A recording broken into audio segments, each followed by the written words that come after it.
हम जब भी कोई नई वार्ता करते हैं या नई जगह जाते हैं, बैठते हैं, तो हमारा दिमाग बहुत सारे परमुटेशंस एंड कॉम्बिनेशंस लगाने शुरू कर देता है।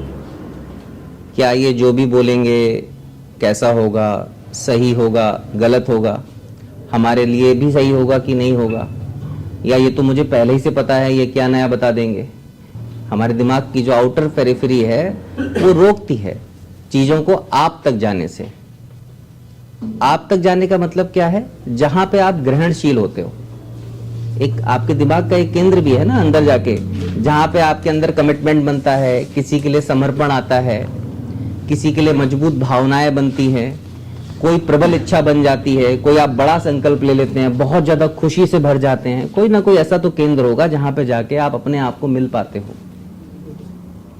आप सारे विरोधाभासों से मुक्त हो पाते हो, सारे रेजिस्टेंस वहां पे रुक जाते हैं। वो कोई तो कोई पॉइंट होगा, केंद्र होगा।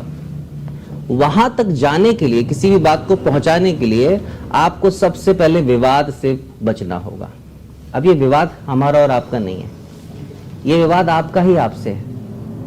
जो कटाक्ष आपकी बुद्धि लगातार कर रही है, जो सेरेबेलम की दीवार है, जिसको हम इंटेलेक्ट बोलते हैं, बुद्धि बोलते हैं, वो लगातार चीजों को अंदर जाने से रोक रही है। तो वैसे ही आज हम जब इस वार्ता के लिए बैठे हैं, तो थोड़ा सा हमें अपने आप को फ्री छोड़ देना है, अपने हाथों को फ्री छोड़ देना है। जब हम हाथ ऐसे करके बैठते हैं तो इसका मतलब है तुम कुछ भी बोलो, हम नहीं सुनेंगे तुम्हारी बात। रोक रहे हैं ना, हम रजिस्ट कर रहे हैं, अपने आप को फ्री नहीं छोड़ रहे। आपके अंदर जब तक गहराई में कोई बात नहीं जाएगी, आधारभूत बदलाव नहीं होंगे, फंडामेंटल चेंज नहीं आ पाएंगे। इसी विवाद को हमें संवाद में बदल देना है। संवाद का मतलब क्या है? अब आप एक रिफ्लेक्शन की तरह काम कर रहे हो। मैं जो बोल रहा हूं आप उसके लिए पूरे ग्रहणशील हो, रिसेप्टिव हो। हम भगवान के सामने जाते हैं तो क्या करते हैं? भगवान जी हमें ये दो, ऐसे करते हैं क्या? या भगवान जी ऐसा हो जाए। कुछ भी हम प्रार्थना करते हैं तो कैसे करते हैं? अपने आप को एडजस्ट करके करते हैं? नहीं करते हैं ना, हम अपने आप को खोल के करते हैं, रिसेप्टिव बन जाते हैं, ग्रहणशील बन जाते हैं कि हमने जैसे ही अपने हाथों को जोड़ा, हमारी दोनों ऊर्जाएं आपस में जुड़ गई। शिव और शक्ति बोलते हैं ना, है ना, हमारी आदि और पिंगला दो नाड़ियां हैं, वो भी आपस में जुड़ जाती हैं। तब हम भगवान के सामने सरेंडर कर पाते हैं। तो जब भी आपको बहुत अच्छा मौका मिले किसी ऐसे संबोधन में बैठने का जहां पे कुछ संभावना विकसित हो सकती है, तो अपने आप को ग्रहणशील रखना है, अपने कटाक्षों से बच जाना है, विवादों से बच जाना है और संवाद में उतर जाना है। संवाद का मतलब है अब जो बात कही जा रही है वो आपके अंदर तक जाने का रास्ता उसको दे दो। तो जो इस कार्यक्रम या जो हम ये कार्यक्रम कर रहे हैं छोटा सा, अभी आपको लग रहा होगा कि हम 8-10 लोग ही बैठे हैं, लेकिन सोचो अगर हम यहाँ पे 80-90 लोग बैठे होते तो हमारी बात कैसी हो रही होती? केवल चेहरे ही तो देख पा रहे होते, है ना। मुझे क्या पता होता विशाल कौन है, मुझे क्या पता होता सोमेश जी कौन है, केवल चेहरा देख पा रहे होते हम दूर से एक दूसरे का। साथ में बैठने का मकसद तभी पूरा हो सकता है जब हम एक दूसरे से परिचित हो जाएं। हम चार दीवारी में बंद होते चले जा रहे हैं। सोशल मीडिया ने हमको कैप्चर कर लिया है, सोशल मीडिया हमें बाहर नहीं आने दे रहा है। एक दूसरे को अब जानते भी हैं तो उसका स्टेटस देख के जानते हैं, और स्टेटस देख के क्या होता है हमारे मन में भावना, देखो कितने मजे कर रहा है, हमारे अंदर जलन पैदा हो जाती है ना। तो हम कहीं ना कहीं बंधन में बनते चले जा रहे हैं। इस तरीके का जब संवाद या वार्ता जब भी होती है, इसका सबसे पहला उद्देश्य क्या है कि हम एक दूसरे के पास आ जाएं, एक दूसरे के साथ बैठ सकें। अगर हमने एक दूसरे की बात समझ ली या मैं आपको अपनी बात कोई आप तक पहुंचा पाया, उससे आपके दिमाग का कोई कोना अगर ट्रिगर हो गया, स्पंदित हो गया, तो बात बन जाएगी। और बात नहीं भी बनेगी तो एक बात तो बनी जाएगी कि एक दूसरे के साथ बैठ के मजा आ गया। चेहरा हमें एक दूसरे का याद रहेगा, कहीं मिलेंगे तो एक दूसरे की तरफ मुस्कुराएंगे, नहीं तो लोग बगल से निकल जाते हैं, देखते भी नहीं आजकल एक दूसरे को, है ना।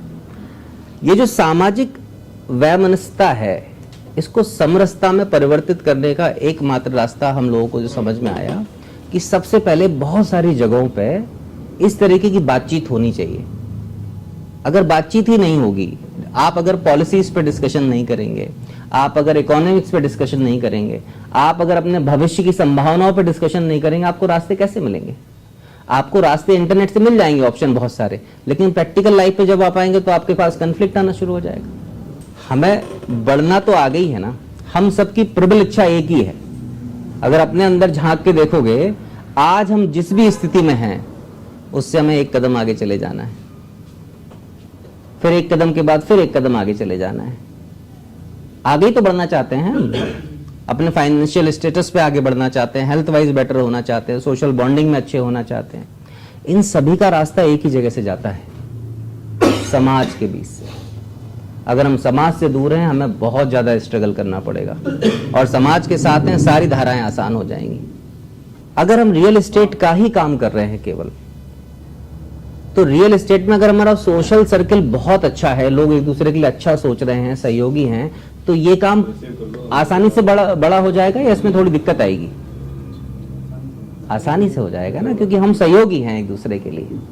तो युवा शास्त्रार्थ का जो हमारा उद्देश्य है, सबसे पहले यही है कि समाज की सारी जो ध्रुवीकरण की इकाइयां हैं, ध्रुवीकरण क्या है कि जो यूथ है वो डिस्टेंट होता चला जा रहा है मेन स्ट्रीम से। तुम लोगों के पास समझ जो आज विकसित होनी चाहिए उससे तुम बहुत दूर हो। तुम्हें लगता है कि डिजिटल फ्रंट पे तुम सब कुछ देख पाते हो, लेकिन डिजिटल फ्रंट पे आज तुम केवल और केवल एंटरटेनमेंट के अलावा कुछ नहीं देख पा रहे हो।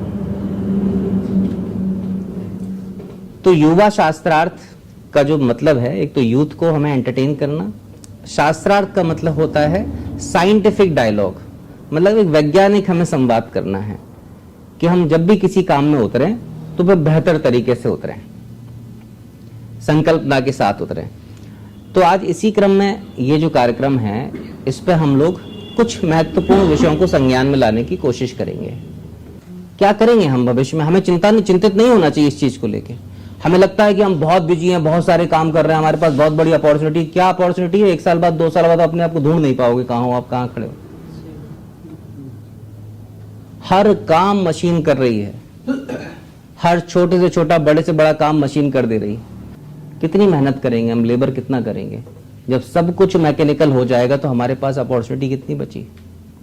हर चीज के लिए हमारी किसी ना किसी के ऊपर डिपेंडेंसी है। तो क्या करेंगे हम भविष्य में? और भारत हमारा देश है, किन चीजों में आगे है? क्या चीजें दुनिया के लिए कर रहा है सिवाय उपभोक्ता बनने के अलावा? हम लोग क्या कर रहे हैं? हमारी रिसर्च किस चीज में है? हम लोग क्या नया सीख रहे हैं? सब जो 20 साल पुराना 30 साल पुराना करिकुलम है, उसी करिकुलम को हम घिसते चले आ रहे हैं, वही पढ़ रहे हैं। लेकिन पिछले 1000 साल के डेवलपमेंट 15-20 सालों में हो गए। पिछले 1000 साल में जो डेवलपमेंट नहीं हुए, पिछले 15-20 सालों में उससे ज्यादा डेवलपमेंट हो गए। और आज मशीन 1-2 साल में नहीं सीखती है, हर रोज सीखती है, हर सेकंड सीखती है, और वो अपने हिसाब से प्रोग्राम बनाना शुरू कर दिया है उसने। हम कहां पर सिमट के बैठ गए?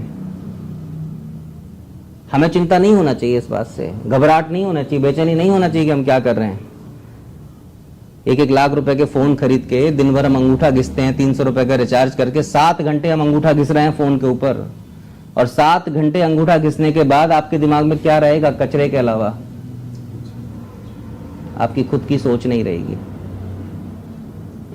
जो लास्ट रील आपने देखी होगी, अब वो चाहे कोई भी हो, मोरनी बनके नाचो, आजकल वही गाना चल रहा है ना, तो वो गाना अगर सुबह सुबह सुन लिया, दिन भर वही गाना चलेगा। थोड़ा सा चिंतित नहीं होना चाहिए हमें। अगर भविष्य इतना वॉलेटाइल है, इतनी प्रॉब्लम्स आने वाली हैं, तो आपका होगा, आने वाली पीढ़ी का क्या होगा? हम उसको क्या दे के जाएंगे, क्या छोड़ के जाएंगे? ये समय बदलाव का है, और बदलाव इतनी तेजी से हो रहे हैं कि इसके लिए अगर हम रिसेप्टिव नहीं हुए, बदलाव को समझे नहीं, तो हम बिल्कुल ऑब्सोल्यूट हो जाएंगे, यूजलेस हो जाएंगे।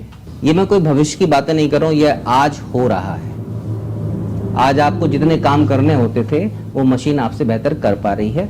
आपको बड़े से बड़ा कुछ भी लिखना होता है, क्रिएट करना होता है, 2-3 लाइन लिखते हो, वो सब क्रिएट हो जाता है। कुछ भी कॉम्प्लेक्स से कॉम्प्लेक्स, है ना? तो मैकेनिकल लर्निंग बढ़ रही है।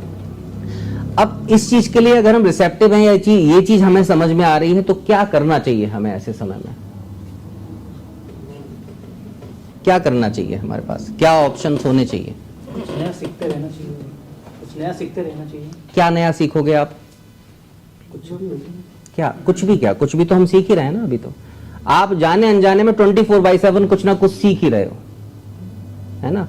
अब ये पूरी की पूरी दुनिया एक ही चीज से संचालित हो रही है, ध्यान से। सब लोग आकर्षण बटोरने में लगे हुए हैं। एक गीता का बहुत फेमस श्लोक है, कर्मण्येवाधिकारस्ते मा फलेषु कदाचन। तुम कर्म करो, फल की चिंता मत करो। अगर आज शायद भगवान श्री कृष्ण होते तो वो बोलते केवल पोस्ट डालो, लाइक की चिंता मत करो। क्योंकि एक ही चीज हमारी सबसे बड़ी आज परेशानी है कि हमारे लाइक और व्यूज नहीं बढ़ रहे हैं। फंडामेंटल चैलेंज है हम सबका ये। आज कोई भी चीज हो दिन में, आप सबसे ज्यादा हमारा समय, हमारी एनर्जी एक ही जगह लगती है कि लाइक और व्यूज नहीं बढ़ रहे हैं। ये इतना बड़ा ट्रैप है। उन्होंने इतना बड़ा डिस्टेंस क्रिएट कर दिया है आपके बीच में और आपस में एक दूसरे के बीच में कि आप अपने दोस्त को, अपने भाई को भी लाइक नहीं करो, क्योंकि आपके लाइक करने से किसी की ऊर्जा बढ़ जाती है। जब भी हमारा ध्यान किसी के ऊपर जाता है उसकी ऊर्जा बढ़ जाती है। हम सब लोग अगर किसी के भी पोस्ट को लाइक कर देंगे तो उसकी ताकत बढ़नी है, तय है। बढ़ती है कि नहीं बढ़ती है? तो इसका मतलब है कि हमारा किसी भी दिशा में लिया गया एक कदम उस दिशा में हमारी ऊर्जा को बढ़ा देता है या उस जगह की ऊर्जा को बढ़ा देता है। यही तो होता है। युवा शास्त्रार्थ सबका ध्यान इसी ओर आकर्षित करने का एक प्रयास है। जब तक हम संगठित होके एक दिशा में अपनी ऊर्जा नहीं लगाएंगे तो सामाजिक और जो पारिवारिक बॉन्डिंग है वो धीरे धीरे खत्म होती चली जाएंगी। हम सब खोखले होते चले जाएंगे। हमारी जो एक दूसरे के लिए धारणा है कि मैं ज्यादा बेहतर हूं, वो मुझसे बेहतर कम है। मैं ज्यादा अच्छा दिखता हूं, वो मुझसे कम अच्छा दिखता है। मैं ज्यादा काम अच्छे से कर लेता हूं, वो कम अच्छे से कर लेता है। मैं बड़े कास्ट का हूं, वो छोटी कास्ट का है। वो किसी और धर्म का है, मैं किसी और धर्म का हूं।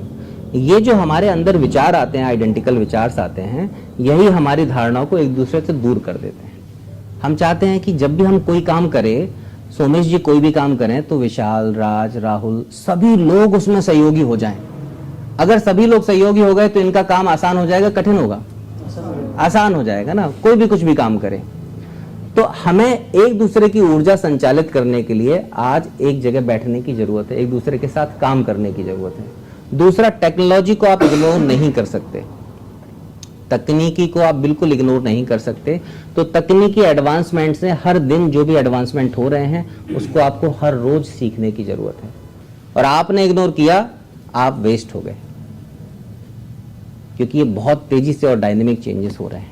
ये इतनी बड़ी असुरक्षा है, इतनी बड़ी विडंबना है। ऐसे परिवेश में हम लोग बैठ गए हैं, ना तो व्यापार आपके सिक्योर है, ना ही जॉब्स आपकी सिक्योर है, ना ही आपका भविष्य सिक्योर है। टेक्नोलॉजी अतिक्रमण करेगी और ये अतिक्रमण होना शुरू हो गया है। आप नहीं देख पा रहे हो तो आपकी कमी है।